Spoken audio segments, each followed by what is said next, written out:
Okay Balaraju గారు మొదటగా అసలు బీఆర్ఎస్ లో ఏం జరుగుతుందంటారు? నమస్కారం మేడం, గుడ్ ఈవినింగ్ పద్మ గారు. గుడ్ ఈవినింగ్ అండి. ముందుగా మీకు అదేవిధంగా బీఆర్కే న్యూస్ ప్రేక్షకులకి, యాజమాన్యానికి, ప్యానల్ లో పెద్దలు ఇందిరా శోభన్ గారికి, అదేవిధంగా నవీన్ యాదవ్ గారికి నమస్కారం. ప్రధానంగా మేడం ఇలా జరుగుతున్నటువంటి రాజకీయ చర్చ ఏదైతే ఉందో, బీఆర్ఎస్ పార్టీ ఖతమైందనో, కేసీఆర్ పని అయిపోయిందనో, బీఆర్ఎస్ పార్టీలో ఎవరు మిగిలరనో చర్చలు చెప్తున్న వారు ఎవరైతే ఉన్నారో, గతంలో మా పార్టీకి వచ్చేటప్పుడు మేము చేసుకునేటప్పుడు కాంగ్రెస్ పార్టీ కూడా గట్టినే మాట్లాడింది.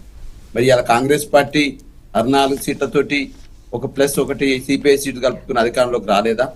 కాబట్టి ప్రజాస్వామ్యంలో గెలుపోవటములతోటే రాజకీయ పార్టీలు అంతమైతే అనుకుంటే భారతదేశంలో ఏ రాజకీయ పార్టీ కూడా మిగలదు వాస్తవానికి. మరి అలా 10 సంవత్సరాలు దేశంలో కాంగ్రెస్ పార్టీ అధికారంలో లేదు. పోయినసారి వాళ్ళకు 2014లో 44 సీట్లు వచ్చినవి, 2019లో 54 సీట్లు వచ్చినవి, ఇలా 99 వచ్చినాయి. మరి ఇక 2200 మార్కులు దాటాలంటే ఇంకా 10 ఏళ్ళు పడుతుంది. కాబట్టి ఇక కాంగ్రెస్ ఖతమైపోద్దా? 130-140 సంవత్సరాల చరిత్ర ఉన్నటువంటి కాంగ్రెస్ పార్టీ పని ఖతమైందంటే ఇందిరా శోభ నాకు ఒప్పుకుంటుందా? కాబట్టి నేను ఏమంటున్నంటే, ప్రజాస్వామ్యంలో ఒక ఓటమి, ఒక గెలుపు అనేవి సర్వసాధారణం. కాబట్టి గెలుపు వచ్చినంత మాత్రాన పొంగిపోయేది ఏం లేదు, ఓటమైనంత మాత్రాన మేము నీరసపడేది ఏం లేదు. మేము అట్నే గెలుపు ఓటమిని న్యాచురల్నే తీసుకుంటాం. అదేవిధంగా ఇలా మా పార్టీ నుంచి పోయే వాళ్ళు ఎవరైతే ఉన్నారో 100% బీఆర్కే న్యూస్ ద్వారా నేను అప్పీల్ చేస్తా ఉన్నాను. వెంటనే మీకు ఏమైనా అక్కడ ఉన్నటువంటి ఇలా పేపర్లలో చూస్తా ఉన్నాం, సోషల్ మీడియాలో చూస్తా ఉన్నాం, బీక్యూబ్ సిద్ధాంతం అట. బీక్యూబ్ అంటే బిల్లులు, భూములు, బ్లాక్ మెయిల్. అంటే ఏమైనా బిల్లులు ఏమైనా రావాలంటే ఈ రేవంత్ రెడ్డి దగ్గర పోవాలి, అయ్యా నా బిల్లులు పెండింగ్ ఉన్నాయి, నా వ్యాపారం సంబంధించి ఏమైనా క్లియర్ చేస్తావా, మీ పార్టీలోకి వస్తా. అదేవిధంగా భూములు ఏమన్నా హైదరాబాద్ శివార్లో కొన్ని 100 కోట్లు వాల్యూ చేసే భూములు ఏమైనా ఉన్నాయా, నాకు క్లియర్ చేస్తావా ముఖ్యమంత్రి గారు అంటే నేను వస్తా. అదేవిధంగా బ్లాక్ మెయిల్, ఏ బిడ్డ ఇక పార్టీ అయిపోయింది, నువ్వు రాకపోతే నీ మీద కేసులు పెడతా, లేకపోతే నీ బంధువులయో ఇంకెక్కడ ఉన్నాయో నువ్వు వ్యాపారాలు మూసేస్తా అని చెప్పేసి బ్లాక్ మెయిల్ చేస్తే పార్టీ మారుతా. ఇవాళ బీక్యూబ్ సిద్ధాంతం నడుస్తా ఉంది.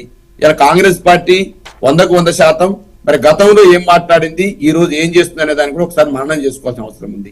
గతంలో ఎవరైతే మా పార్టీలో చేరిన వాళ్ళు గతంలో ఏం మాట్లాడారు మేడం?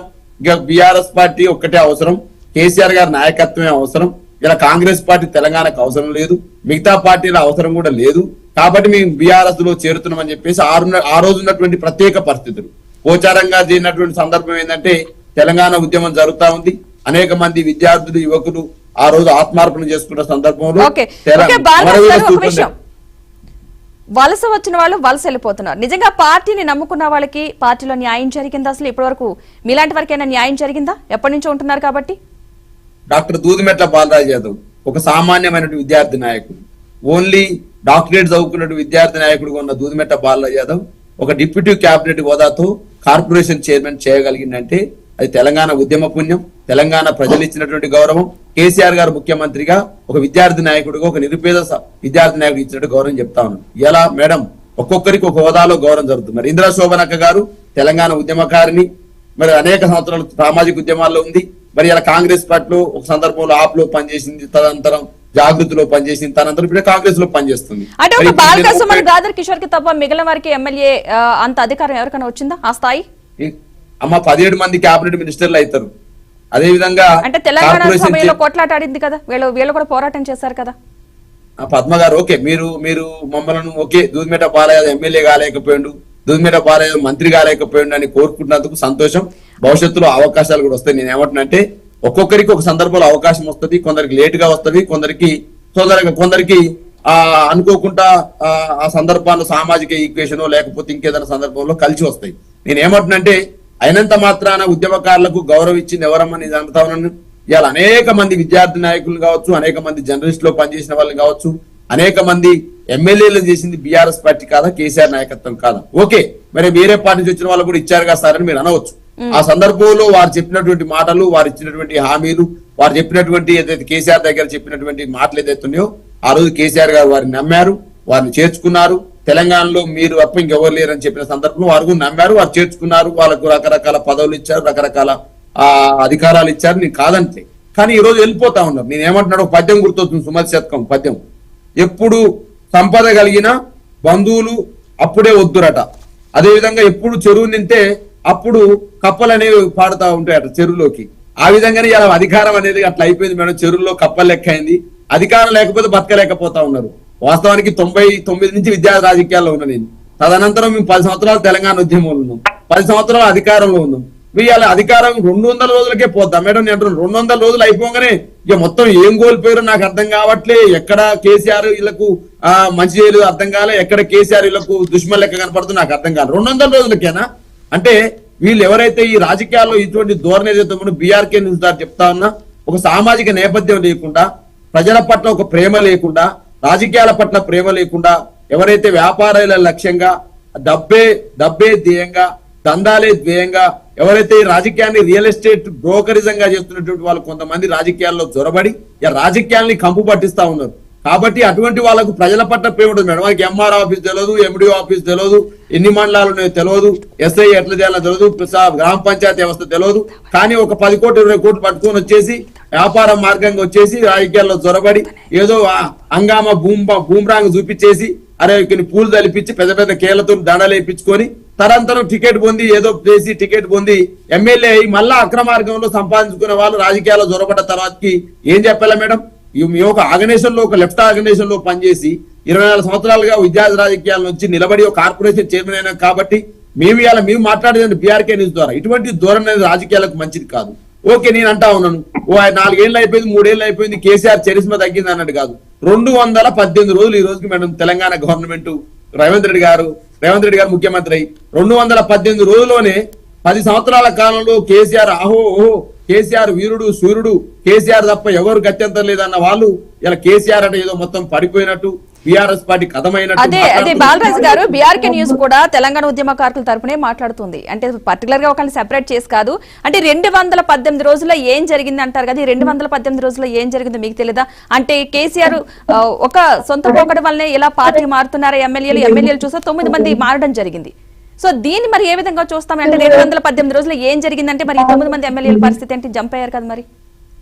పద్మ గారు నేనేమంటున్నానంటే ఓకే, ఇప్పుడు జంప్ అయినారు, కేసీఆర్ దగ్గర అది ఉంది ఇది ఉందని మాట్లాడుతున్న వాళ్ళు, గతంలో ఇదే రేవంత్ రెడ్డి గారు 12 మంది కాంగ్రెస్ పార్టీ ఎమ్మెల్యేలు బీఆర్ఎస్ లో చేరినప్పుడు వారు ఏమని మాట్లాడారు మేడం? ఏం మాటలు మాట్లాడారు? చెట్టుకు గట్టేసి కొట్టమన్నారు, రాళ్లతో కొట్టి చంపమన్నారు, గాడిద మీద సున్నం బొట్లు పెట్టి ఊరేగించమన్నారు. వీళ్ళందరూ రకరకాల మాటలు మాట్లాడారు మేడం. మరి ఇవాళ ఏ నైతికతతోటి ఇవాళ బీఆర్ఎస్ పార్టీ ఎమ్మెల్యేలను, కారు గుర్తు పైన గెలిచిన ఎమ్మెల్యేలను, బీఆర్ఎస్ బీఫామ్ మీద చేరిన ఎమ్మెల్యేని ఎట్లా రేవంత్ రెడ్డి చేర్చుకుంటుండో సమాధానం చెప్పాల్సిన బాధ్యత ఈ ముఖ్యమంత్రికి, పిసిసి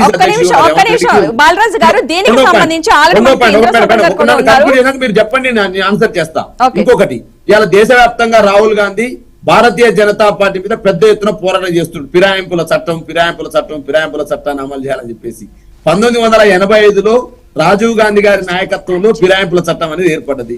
మరి ఇలా మీరు చెప్పినటువంటి ఫిరాయింపుల చట్టాన్ని మీరే తూట్లు పొడుస్తున్నారా అనే దాన్ని నేను ఎలా క్వశ్చన్ చేయాల్సుకున్న కాంగ్రెస్ పార్టీ మొదటి పాయింట్. రెండో పాయింట్, హిమాచల్ ప్రదేశ్ లో మా ఎమ్మెల్యేలు గుంజుకుంది, రాజ్యసభకు ఓటేపించుకుంది భారతీయ జనతా పార్టీని మీరే మాట్లాడతారు. హర్యానాలో మా ఎమ్మెల్యేలను ప్రలోభ పెడుతుంది మీరే మాట్లాడతారు. మహారాష్ట్రలో మా ఎమ్మెల్యేలను ప్రలోభ పెట్టింది భారతీయ జనతా పార్టీ మీరే మాట్లాడతారు. మరి తెలంగాణలో ఆ నీతి వర్తించదా? తెలంగాణలో ఆ రాజ్యాంగం వర్తించదా? రాహుల్ గాంధీ రాజ్యాంగం తెలంగాణలో వర్తించదా? రేవంత్ రెడ్డికి వర్తించదా? అంటే మీరు పెట్టినటువంటి రాజీవ్ గాంధీ అలా స్వర్గంలో ఉన్నాడు, రాజీవ్ గాంధీ బాధపడుతున్నాలే, అయ్యో రేవంత్ రెడ్డి లాంటి కాంగ్రెస్ ముఖ్యమంత్రి నేను పెట్టిన ఫిరాయింపుల చట్టానికి నా పార్టీ నాయకుడే తూటు పడుతుందని రాహుల్ గాంధీ ఏదైతే రాజీవ్ గాంధీ గారు స్వర్గంలో ఉండొచ్చు, ఆయన బాధపడుతుండొచ్చు నాకు తెలిసి. అయ్యో కాంగ్రెస్ పార్టీకి ఇంత స్థితికి దిగదారిందా? నేను పెట్టిన ఫిరాయింపుల చట్టానికి నా ముఖ్యమంత్రి తూటు పడుతుండా, నా పార్టీ నాయకుడు తూటు పడుతుందని బాధపడుతున్న సందర్భం కనిపిస్తుంది మేడం. 100% ఇలా రేవంత్ రెడ్డి గారు అన్న మాటలను రేవంత్ రెడ్డికే తగులుతవి. గతంలో కేసీఆర్ ఇష్టం వచ్చినట్టు మాట్లాడాడు, బీఆర్ఎస్ పరిస్థితి వచ్చినట్టు మాట్లాడాడు. మరి ఇలా ఏ నైతికతో చేర్చుకుంటున్నారు? ఏ నైతికతో ఫిరాయింపులు ప్రోత్సహిస్తా ఉన్నారు? మరి దేశవ్యాప్తంగా నీ రాహుల్ గాంధీ పోరాటానికి నువ్వు చేసే పనికి పొందడం లేదని అర్థమైతా ఉందిగా మేడం. ఓకే, మేము కూడా వెల్కమ్ చేస్తా ఉన్నాం. ఇలా వెళ్ళండి, ఎంతమంది గుంజుకుంటారో గుంజుకోండి, ఎల్ఓపి లేకుండా చేయండి. అంటే మీరు ఆ లీడర్ ఆఫ్ అపోజిషన్ ఏదైతుందో కేసీఆర్ లేకుండా చేయాలని ఆలోచన చేస్తా ఉన్నారు. చేయండి, ఎంతమంది గుంజుకుంటే అంతమంది గుంజుకోండి. మరి ఇలా ప్రజాస్వామ్యంలో మీకు స్పీకర్ కొన్ని అధికారాలు ఉన్నాయి. ఆ స్పీకర్ అధికారాన్ని అడ్డం పెట్టుకొని మీరు ఏం చేస్తున్నారో అర్థమైతా ఉంది. మరి మహారాష్ట్రలో శివసేన వర్సెస్ ఏక్నాథ్ షిండే ఏదైతే తీర్పు ఉందో మరి సుప్రీంకోర్టు తీర్పు ఇచ్చింది 3 నెలల్లో స్పీకర్ తన ఎవరైతే ఫిరాయించిన వాళ్ళని తేల్చాలని చెప్పేసి. మరి ఆ ఫిరాయింపుల చట్టం ఇక్కడ వర్తించదా తెలంగాణలో? మరి రేవంత్ రెడ్డికి అర్థం కావట్లేదా? మరి రాహుల్ గాంధీ వీళ్ళకి చెప్పట్లేడా? ఇవన్నీ కూడా రేపటి భవిష్యత్తుకు సమాధానాలు అయితే మేము కూడా చెప్తా ఉన్నాం బీఆర్కే న్యూస్ ద్వారా. ఎవరైతే కేసీఆర్ నాయకత్వంలో బీఆర్ఎస్ పార్టీ బలపడదని, మరి గతంలో 23 మంది ఎమ్మెల్యేలు కాంగ్రెస్ నుంచి టీఆర్ఎస్ లకు చేర్చుకున్నప్పుడు మరి ఆ వర్తించదంటారు? అది మీరు చెప్పింది ఇప్పటి వరకు నేను ఏమంటున్నా మేడం, ఇప్పుడు అదే ఇప్పుడు ఏదైతే స్పీకర్ సంబంధించిన కొన్ని న్యాయ నిర్ణయ అధికారాలను అడ్డం పెట్టుకుని ఇవాళ ఫిరాయింపులను ప్రోత్సహిస్తా ఉన్నారు. ఇవాళ భారతీయ జనతా పార్టీ నాయకులు కావచ్చు, కాంగ్రెస్ పార్టీ నాయకులు కావచ్చు, దేశవ్యాప్తంగా రాహుల్ గాంధీ కొట్లాడుతుండు భారతీయ జనతా పార్టీ చేసే ఫిరాయింపులకు వ్యతిరేకంగా. హర్యానాలో కొట్లాడుతుండు, హిమాచల్ ప్రదేశ్ లో కొట్లాడుతుండు, మహారాష్ట్రలో కొట్లాడుతుండు, తెలంగాణలో కూడా కొట్లాడాలని కోరుకుంటా. రాహుల్ గాంధీని కోరుతున్నా నేను, తెలంగాణలో కూడా రేవంత్ రెడ్డి చేసే ఫిరాయింపులకు వ్యతిరేకంగా దేశవ్యాప్తంగా రాహుల్ గాంధీ కొట్లాడాలని నేను విజ్ఞప్తి చేస్తున్నా. మొదటి పాయింట్. రెండో పాయింట్, భారతీయ జనతా పార్టీ మాట్లాడుతుంది కదా 2003లో 2004లో చట్టం తీసుకొచ్చి ఫిరాయింపుల చట్టానికి కొంత చేరికలు చేసింది, దాన్ని మళ్ళీ న్యూ చట్టాన్ని తీసుకొచ్చింది. ఇలా బలం చేయండి, మీరు స్పీకర్ లేకుండా చేయండి, వెంటనే ఆమోదించినట్టు చేయండి. కంటిన్యూ చేద్దాం, మిగతా వాళ్ళు కూడా సమాధానం చెప్పాలి కాబట్టి. ఇందిరా శోభన్ గారు చెప్పండి, అసలు రాజ్యాంగ విరుద్ధంగా ఎమ్మెల్యేలు చేర్చుకోవడం కరెక్ట్